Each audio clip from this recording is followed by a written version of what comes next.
नमस्कार, समाचारों में आप सभी का बहुत स्वागत है। मैं हूं जया सिन्हा। आइए शुरुआत करते हैं इस वक्त की सुर्खियों के साथ।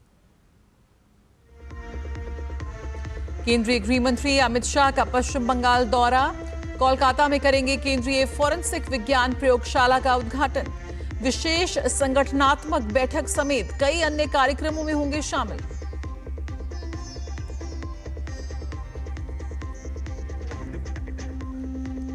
पाकिस्तान के आतंकी चेहरे को बेनकाब करने का भारत का मिशन जारी। अल्जीरिया में प्रतिनिधिमंडल के सदस्य असदुद्दीन ओवैसी ने आतंक फैलाने वालों को बताया इंसानियत का दुश्मन।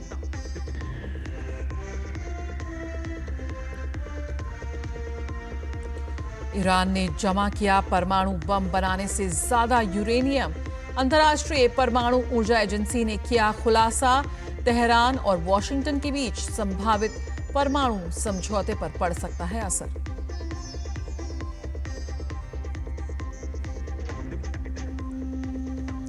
पूर्वोत्तर राज्यों में लगातार हो रही बारिश से जनजीवन अस्त व्यस्त।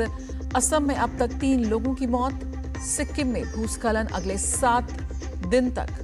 पूर्वोत्तर में भारी बारिश का अलर्ट।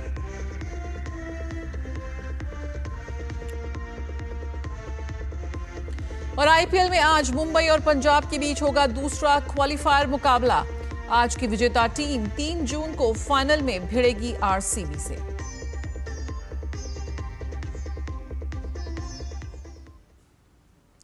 केंद्रीय गृह और सहकारिता मंत्री अमित शाह पश्चिम बंगाल के दौरे पर हैं। अमित शाह आज पश्चिम बंगाल में कई कार्यक्रमों में भाग लेंगे।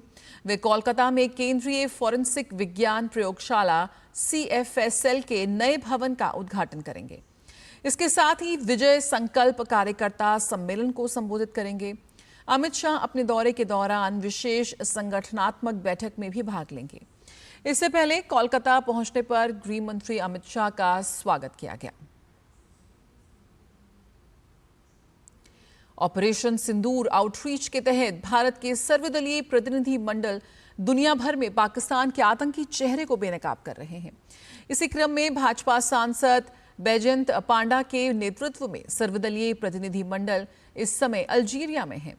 डेलीगेशन ने अल्जीरियर्स में भारतीय समुदाय के साथ बातचीत में पहलगाम में पाकिस्तान प्रायोजित आतंकवादी हमले में जान गंवाने वालों को श्रद्धांजलि देने के लिए 1 मिनट का मौन रखा। डेलीगेशन में शामिल AIMIM सांसद असदुद्दीन ओवैसी ने कहा कि आतंक फैलाने वाले इंसानियत के दुश्मन हैं। वहीं डीएम के सांसद कनिमोई के नेतृत्व में सर्वदलीय प्रतिनिधिमंडल का 6ठा ग्रुप मैड्रिड पहुंच गया है। स्पेन में भारत के राजदूत दिनेश के पटनायक ने भारतीय डेलीगेशन का स्वागत किया। ये इस प्रतिनिधिमंडल का आखिरी पड़ाव है। यहाँ प्रतिनिधिमंडल के सदस्य सबसे पहले प्रवासी भारतीयों से मिलेंगे और उन्हें ऑपरेशन सिंदूर के बारे में बताएंगे। उसके बाद सरकार, बुद्धिजीवियों और शिक्षा जगत के लोगों से भी मिलेंगी। वहीं एक सर्वदलीय प्रतिनिधिमंडल इथियोपिया के दौरे पर है, जिसका नेतृत्व एनसीपी एसपी सांसद सुप्रिया सुले कर रही हैं। सर्वदलीय प्रतिनिधिमंडल के ग्रुप 7 ने अदीस अबाबा में भारतीय दूतावास का दौरा किया और महात्मा गांधी को पुष्पांजलि अर्पित की। साथ ही प्रतिनिधिमंडल ने इथियोपिया के कई नेताओं से मुलाकात की और अपना पक्ष रखा। इथियोपिया ने आतंकवाद पर भारत के रुख का समर्थन किया। प्रतिनिधिमंडल का उद्देश्य आतंकवाद के खिलाफ भारत की लड़ाई को अंतर्राष्ट्रीय मंचों पर मजबूती देना और सहयोगी देशों को एकजुट करना है। इस ग्रुप में शामिल भाजपा नेता अनुराग ठाकुर ने भारतीय समुदाय को संबोधित करते हुए कहा कि पाकिस्तान को आतंकवादी हमलों का मुंहतोड़ जवाब मिलेगा। उन्होंने कहा कि इथियोपिया ने आतंकवाद के खिलाफ भारत के साथ जो एकजुटता दिखाई है, वह दर्शाती है कि दोनों देशों का एक साझा उद्देश्य है। अगर आप टेररिस्ट अटैक्स लगातार करवाते रहोगे तो मुंह तोड़ जवाब मिलता रहेगा। और हमने दुनिया में कह दिया है, talk and terror can't go together, trade and terror can't go together, blood and water can't flow together. तो भारत ने बहुत स्पष्ट कर दिया है कि हम कुछ भी करेंगे, किसी को अपनी धरती पर आतंकवाद को बढ़ाने नहीं देंगे। और यहां पर भी पूर्व प्रधानमंत्री से लेकर स्पीकर से लेकर डिप्टी लीडर से लेकर जितने लोग मिले, सब ने टेररिस्ट अटैक को कंडेम किया, उसकी निंदा की। और हमारे साथ पूरी ताकत के साथ खड़े होने के लिए कहा, और ये भी कहा कि ग्लोबल कोएलिशन अगेंस्ट टेररिज्म होना चाहिए ताकि पूरी दुनिया एकजुट हो जाए और पूरी दुनिया में आतंकवाद को जड़ से खत्म करने का काम सारी दुनिया की ताकतें इकट्ठा होकर करें। कांग्रेस सांसद मनीष तिवारी ने भारतीय समुदाय को संबोधित करते हुए कहा कि पाकिस्तान पिछले 45 वर्षों से भारत में आतंकवाद को बढ़ावा दे रहा है। इसको आप लोग दुनिया में उजागर कीजिए। जिस तरह से पहलगाम में उस भारत के सांप्रदायिक सौहार्द को चोट पहुंचाने की कोशिश की गई, जिस तरह से पिछले 45 वर्ष से पाकिस्तान भारत के खिलाफ आतंकवाद प्रोत्साहित करता रहा है, उसका सच जरूर उजागर करिए। अगर उन्होंने आतंकवाद प्रोत्साहित करना बंद नहीं किया तो अभी तक तो जो जवाब था वो बहुत सटीक था, पर अगली बारी जो जवाब होगा वो बहुत ही उग्र होगा। प्रतिनिधिमंडल के सदस्य आनंद शर्मा ने कहा कि भारत ने बार बार आतंकी हमले का दंश झेला है। उन्होंने कहा कि हमने इस बार संयम बनाए रखते हुए ताकत भी दिखाई। एक लंबे समय से हमारा देश आतंकवाद के निशाने पर रहा है, कई दशकों से। आई बार भारत ने संयम भी रखा पर मजबूती भी दिखाई। हमारी फौजों ने इस बार भी बड़ी मजबूती से, निशाना उनका सिर्फ आतंकवादी संगठन थे। We had made it absolutely clear that we had not targeted any civilian population, cities or military installations. But India's attack was proportionate, calibrated, firm and executed or delivered with precision. और बात कर लेते हैं मौसम की। देश भर में मानसून का असर साफ दिखाई देने लगा है। समय से पहले शुरू हुई बारिश ने कहीं लोगों को राहत दी है तो कहीं ये आफत बनकर आई है। खासतौर पर पूर्वोत्तर राज्यों असम और सिक्किम में लगातार हो रही बारिश से जनजीवन अस्त व्यस्त हो चुका है।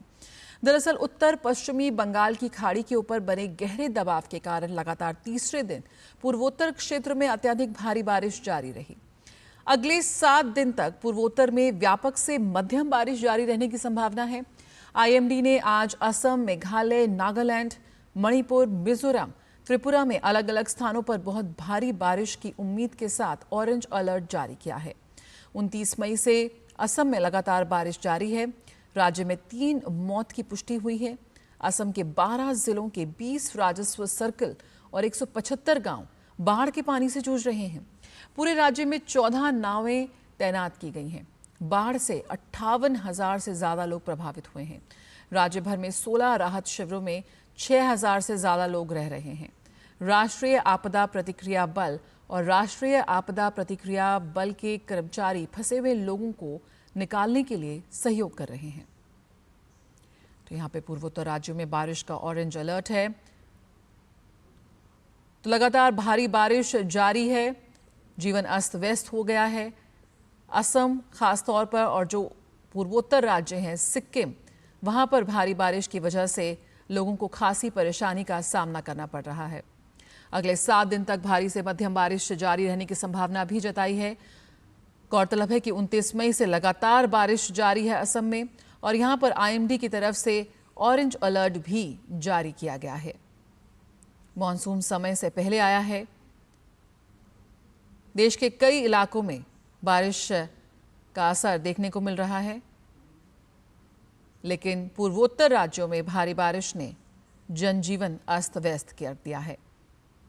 लगातार बारिश के कारण सैकड़ों पर्यटक भी फंसे हुए नजर आ रहे हैं। तो वहीं मेघालय में भी बाढ़ और भूस्खलन से स्थिति गंभीर बनी हुई है। खबरों का सिलसिला जारी रहेगा। रुकेंगे एक छोटे से ब्रेक के लिए, जल्द हाजिर होते हैं।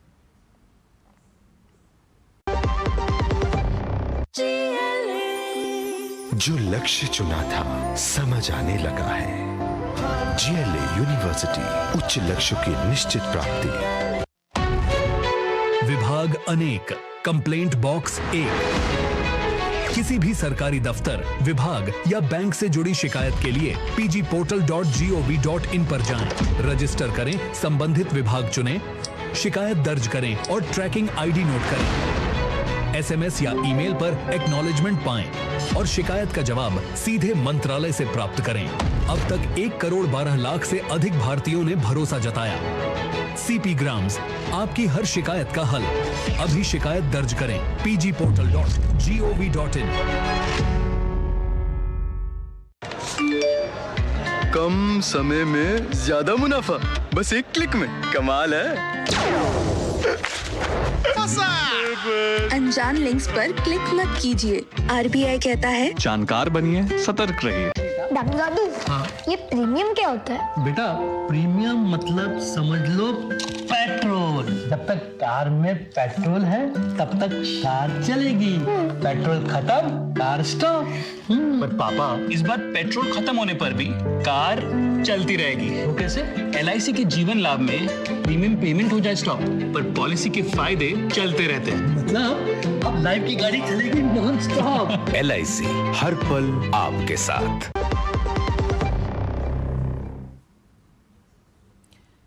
खबरों में आपका एक बार फिर स्वागत है। असम से संवाददाता सुबीना रॉय इस वक्त हमारे साथ जुड़ गई हैं। आइए उनसे और जानकारी ले लेते हैं। इस वक्त क्या कुछ स्थिति है असम में, उसकी जानकारी। सुबीना, यहाँ पर IMD की ओर से ऑरेंज अलर्ट भी जारी किया गया है। इस वक्त क्या कुछ अपडेट है? किस तरह से बारिश ने हाल बेहाल किया हुआ है? क्या अभी भी बारिश जारी है? जी जया, जो अपर साइक्लोनिक सर्कुलेशन फॉर्म हुआ यानी कि डीप डिप्रेशन जो फॉर्म हुआ बे ऑफ बंगाल से, वो साउथ असम होते हुए सेंट्रल असम होते हुए अभी ईस्टर्न असम में मतलब अरुणाचल के एरिया में अभी वो स्थित है। इसलिए जो है यहाँ ब्रह्मपुत्र वैली में ईस्टर्न असम में काफी भारी बारिश हो रही है। देखिए, असम जो है चारों तरफ से पहाड़ों से घिरा हुआ है। जैसे अरुणाचल में भी पहाड़ है, मिजोरम में पहाड़ है, नागालैंड में पहाड़ है, मणिपुर में पहाड़ है। और जब बारिश होती है पहाड़ों में तो पहाड़ों में लैंडस्लाइड्स होता है, और जैसे ये पानी का बहाव वैली एरिया में आता है तो बाढ़ की स्थिति पैदा होती है। और उसी के तहत अगर जो भी लो लाइंग एरियाज है, जैसे जैसे ही ब्रह्मपुत्र में पानी बढ़ने लगता है और बाकी सारे ट्रिब्यूटरीज में भारी वर्षा के कारण उसके वजह से जो है जो लो लाइंग एरियाज है, जो जैसे लखीमपुर हो गया, धेमाजी हो गया, बोरपेटा, ये सब जो एरियाज है ये लो लाइंग एरियाज है, और इसमें जो है पानी का बहाव बहुत ज्यादा हो जाता है और इनंडेशन हो जाता है, जिसके लिए रेस्क्यू ऑपरेशंस चलाए जा रहे हैं। और जो है ब्रह्मपुत्र वैली में जब नदी का बहाव आता है, कुछ ऐसे एरियाज है जहाँ पे इरोजन बहुत ज्यादा होता है, जिसके वजह से बांध टूटने के डर रहते हैं। काफी सारे बांध एम्बैंकमेंट ब्रीच भी कल रिपोर्ट किए गए हैं, जैसे कि लखीमपुर में एक ब्रीच रिपोर्ट किया गया है। उसके अलावा दुबिया एग्रीकल्चर एक बंद है विश्वनाथ डिस्ट्रिक्ट में, जिसमें एम्बैंकमेंट ब्रीच है। रोंगा नदी में जो कि नॉर्थ लखीमपुर में है, और नुआ नदी का जो एम्बैंकमेंट ब्रीच हुआ है दरंग नदी में। आज जो है IMD ने येलो अलर्ट जारी किया है और एक्सट्रीमली हैवी रेनफॉल भी प्रेडिक्ट किया है।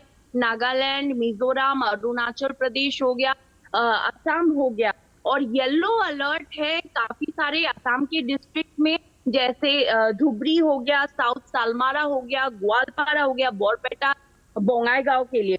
अब तक 335 लोगों को रेस्क्यू किया है एनडी। बिल्कुल सुबीना, यहाँ पर हजारों की संख्या में लोग इस वक्त परेशान है बारिश के कहर को लेकर। किस तरह से मदद की जा रही है उन्हें सुरक्षित जगहों पर ले जाने के लिए? किस तरह से एजेंसियों का समन्वय यहाँ पर नजर आ रहा है? जी जया, जो ये एक कोऑर्डिनेटेड एफर्ट होता है जया, जैसे civil defence, NDRF, SDRF, army हो गए, फिर जो स्टेट अथॉरिटीज है, डिस्ट्रिक्ट अथॉरिटीज है, वो मिलके जो है रेस्क्यू ऑपरेशंस चलाती है। टोल फ्री नंबर दिया गया है, इमरजेंसी हेल्पलाइन नंबर्स दिया गया है, रेस्क्यू रिलीफ कैंप्स बिठाए गए हैं, रिलीफ डिस्ट्रीब्यूशन सेंटर्स बिठाए गए हैं। जैसे ही लोगों को रेस्क्यू किया जाता है, जैसे कि पानी आ गया किसी एरिया में, तो वहां से लोगों को निकाल के NDRF और SDRF की टीम उनको सेफर प्लेसेस में ले जाती है, रिलीफ कैंप्स में। जैसे कि अब तक 335 लोगों को रेस्क्यू किया गया है जया, और अराउंड अभी 6000 के करीबन लोग अभी रिलीफ कैंप्स में है। मतलब कि कुछ लोग रहते हैं और कुछ लोग दिन में रहते हैं, फिर कहीं और घर में अपने चले जाते हैं जब बाढ़ कम हो जाता है तो जी। और उसके अलावा अब तक 58,000 लोग अफेक्टेड है जया। और ब्रह्मपुत्र जो है डिब्रूगढ़ में जो है वो डेंजर लेवल से ऊपर आ गई है। मतलब जो एक सीमा लेवल होता है वो है 1.0, डेंजर लेवल जो है 105.70 होता है, लेकिन वो बढ़ के अभी 105.85, अभी लेटेस्ट जो मॉर्निंग रिपोर्ट है वो कह रहा है जया। तो बिल्कुल यहाँ पर खतरे के निशान से ऊपर बह रही है नदी। बहुत बहुत शुक्रिया फिलहाल सुबीना इस जानकारी के साथ जुड़ने के लिए। तो यहाँ पर आईएमडी की ओर से अलर्ट जारी किया गया है। पूर्वोत्तर भारत में बारिश का कहर जारी है, तो कोशिश करें कि बारिश वाले इलाकों में जितने भी लोग हैं, जो तमाम एजेंसियां काम कर रही हैं, उनके साथ लगातार संपर्क में रहें। और अगली खबर हैदराबाद से है, जहां पर हिटेक्स एग्जीबिशन सेंटर में आयोजित 72वीं मिस वर्ल्ड प्रतियोगिता में थाईलैंड की सुचाता चुआंगस्थ्री ने मिस वर्ल्ड 2025 का खिताब अपने नाम कर लिया है। मिस वर्ल्ड 2025 के इवेंट में 110 देशों की प्रतिभागियों ने हिस्सा लिया था, लेकिन सुचाता ने सभी को पछाड़ते हुए ये मुकाम हासिल किया। थाईलैंड के फुकेट शहर में साल 2003 में जन्मी सुचाता थॉमसेट यूनिवर्सिटी में इंटरनेशनल रिलेशन की स्टूडेंट हैं। उनकी इस जीत ने थाईलैंड के लिए मिस वर्ल्ड का पहला खिताब लाकर इतिहास रच दिया है। इस प्रतियोगिता में भारत की नंदिनी गुप्ता ने भी शानदार प्रदर्शन किया, लेकिन वे टॉप 2 में जगह नहीं बना सकी। हालांकि उन्होंने टॉप मॉडल चैलेंज में एशिया ओशिनिया क्षेत्र की विजेता बनकर देश का नाम रोशन किया। भारत समेत दुनिया के कई देशों में कोरोना संक्रमण के मामलों में उछाल देखने को मिल रहा है। वर्तमान में कोविड संक्रमण के मामले JN.1 वेरिएंट के कारण बढ़ रहे हैं। ये ओमिक्रॉन लीनेज का एक सब वेरिएंट है। एम्स के पूर्व निदेशक डॉक्टर रणदीप गुलेरिया ने कहा कि कोविड से घबराने की जरूरत नहीं है। कोविड जो अब नया स्ट्रेन आ रहा है JN.1, वो ओमिक्रॉन का ही सब लीनेज है। अगर हम उसका डेटा देखें, और ये स्ट्रेन काफ़ी टाइम से है और WHO ने रिपोर्ट किया हुआ है और इसको एक वेरिएंट ऑफ इंटरेस्ट ही का लेबल दिया कि इसको ऑब्जर्व करने की ज़रूरत है। वेरिएंट ऑफ कंसर्न नहीं है, कि हमें कोई घबराने वाली बात नहीं है। अगर हम अभी तक भी केसेस देखें तो इस वेरिएंट से यूजुअली माइल्ड केसेस हो रहे हैं। सिचुएशन अब काफ़ी अलग है पैंडेमिक के अगर हम टाइम की बात करें, क्योंकि तब हमारे में कोई इम्यूनिटी नहीं थी। अब नेचुरल इन्फेक्शन से या वैक्सीन से ऑलमोस्ट इंटायर पॉपुलेशन में कुछ हद तक इम्यूनिटी है इस वायरस से लड़ने के लिए। साथ ही डॉक्टर रणदीप गुलेरिया ने यह भी कहा कि हाई रिस्क ग्रुप के साथ बुजुर्गों को अतिरिक्त सावधानी बरतने की जरूरत है, क्योंकि हमारी इम्यूनिटी है। सीरियस इन्फेक्शन जो है, हॉस्पिटलाइजेशन और डेथ्स इतनी नहीं होगी। लेकिन तब भी मैं ये कहूँगा कि जो स्पेशली जो बुज़ुर्ग लोग हैं, जिनको कोमॉर्बिडिटीज़ हैं, हार्ट की प्रॉब्लम है, डायबिटीज़ हैं, कीमोथेरेपी पे हैं, डायलिसिस पे हैं, उनको ज़्यादा ध्यान रखने की ज़रूरत है। वो कोविड अप्रोप्रिएट बिहेवियर जो हम पहले कहते थे कि अगर भीड़ भड़ाके में जाएं तो मास्क लगाएं, 2 गज़ की दूरी रखें, रेगुलर हैंड वॉशिंग करें, वो सारी चीज़ें उनको करने की ज़रूरत है। क्योंकि उनमें ये चांस हमेशा रहता है कि थोड़ा सीरियस इन्फेक्शन हो सकता है या उनकी कोमॉर्बिडिटीज़ ज़्यादा बिगड़ सकती हैं, कि क्रेटिनिन बढ़ सकता है किडनी वालों का, या हार्ट की डिजीज़ बढ़ सकती है, तो उनको ज़्यादा ध्यान रखने की ज़रूरत है। 21 जून को अंतर्राष्ट्रीय योग दिवस है और योग में श्वसन प्रक्रिया बेहतर बनाने और श्वसन समस्याओं से बचाव का खास महत्व है। कौन सी यौगिक क्रियाएं या प्राणायाम हमारे इस तंत्र को मजबूत बनाने में उपयोगी है, आइए समझते हैं।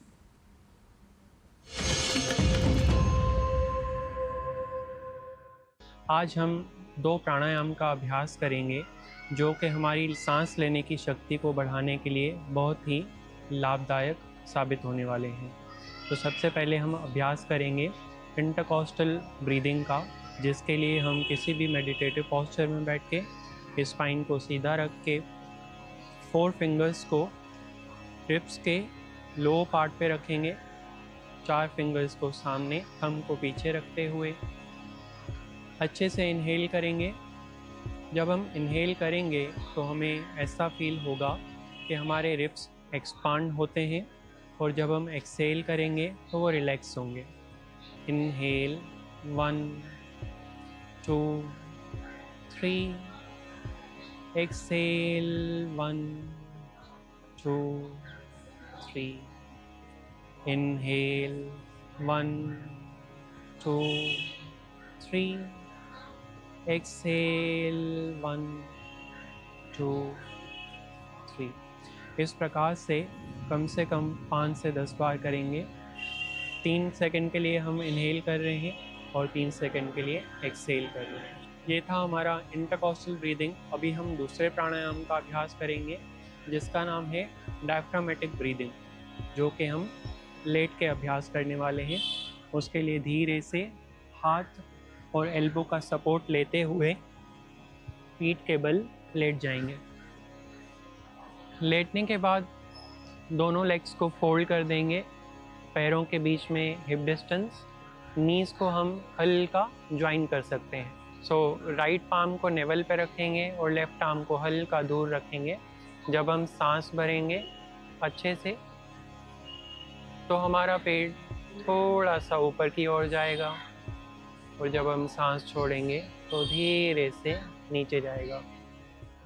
इसे हम काउंट के माध्यम से भी अभ्यास कर सकते हैं, जैसे कि इनहेल 1 2 3, एक्सहेल 1 2 3, इनहेल 1 2 3, एक्सहेल 1 2 3। धीरे से हाथ का सपोर्ट लेते हुए वापस से हम बैठ जाएंगे।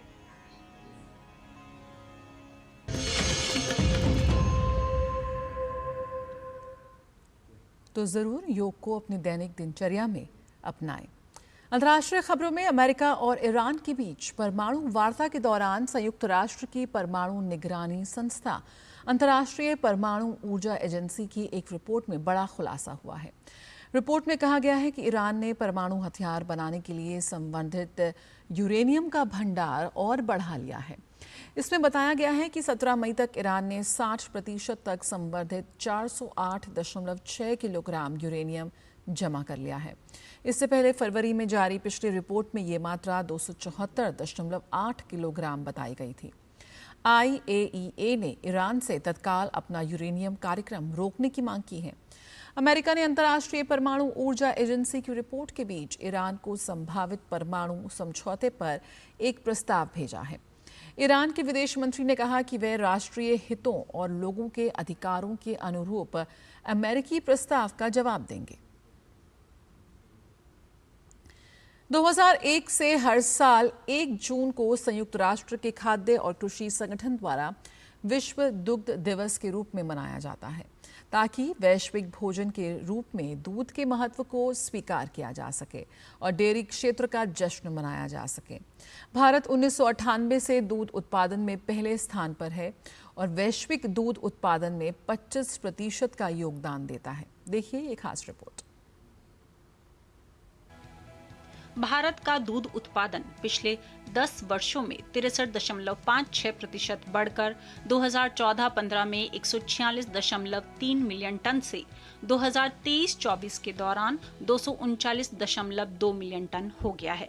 ये पिछले 10 वर्षों के दौरान 5.7% की वार्षिक वृद्धि दर को दर्शाता है, जबकि विश्व दूध उत्पादन 2% प्रति वर्ष की दर से बढ़ रहा है। भारत में प्रति व्यक्ति दूध की उपलब्धता भी पिछले दशक में 48% बढ़ी है। डेयरी क्षेत्र कृषि अर्थव्यवस्था में 5% से अधिक का योगदान देता है। एक उद्योग के रूप में यह 80 मिलियन से अधिक लोगों को रोजगार देता है, जिनमें से अधिकांश छोटे और सीमांत किसान और भूमिहीन हैं। डेयरी क्षेत्र भारत के लिए कई मायनों में बहुत महत्वपूर्ण है। भारत ने डेयरी सहकारी क्षेत्र में भी महत्वपूर्ण प्रगति की है। इस क्षेत्र में लगभग 22 दुग्ध संघ, 240 जिला सहकारी दुग्ध संघ, 28 विपणन डेयरियां और 24 दुग्ध उत्पादक संगठन हैं। ये संगठन लगभग 2,30,000 गांवों को कवर करते हैं और 18 मिलियन डेयरी किसान इसके सदस्य हैं। विश्व दुग्ध दिन यानी कि वर्ल्ड मिल्क डे के अवसर पर सभी दूध उत्पादकों और कंज्यूमर्स को हमारी ओर से काफ़ी शुभकामनाएं। हमारे लिए आज एक बड़ी खुशी का अवसर ये भी है कि आज से अमूल यूरोप में स्पेन में दूध लॉन्च कर रहा है। तो पिछले साल अमेरिका के दूध लॉन्च के बाद आज यूरोप में अमूल का दूध मिलना शुरू हो जाएगा और हम माननीय प्रधानमंत्री जी का जो विजन है कि विश्व के हर डाइनिंग टेबल पे भारतीय फूड आइटम होनी चाहिए, उस दिशा में अपना छोटा सा एक प्रयास कर रहे हैं। भारत के डेयरी उद्योग का एक उल्लेखनीय पहलू महिलाओं की पर्याप्त भागीदारी है, जिसमें 35% महिलाएं डेयरी सहकारी समितियों में भाग लेती हैं। देश भर में ग्रामीण स्तर पर 48,000 महिला डेयरी सहकारी समितियां कार्यरत हैं, जो ग्रामीण क्षेत्रों में समावेशी विकास को बढ़ावा देती हैं और महिलाओं को सशक्त बनाती हैं।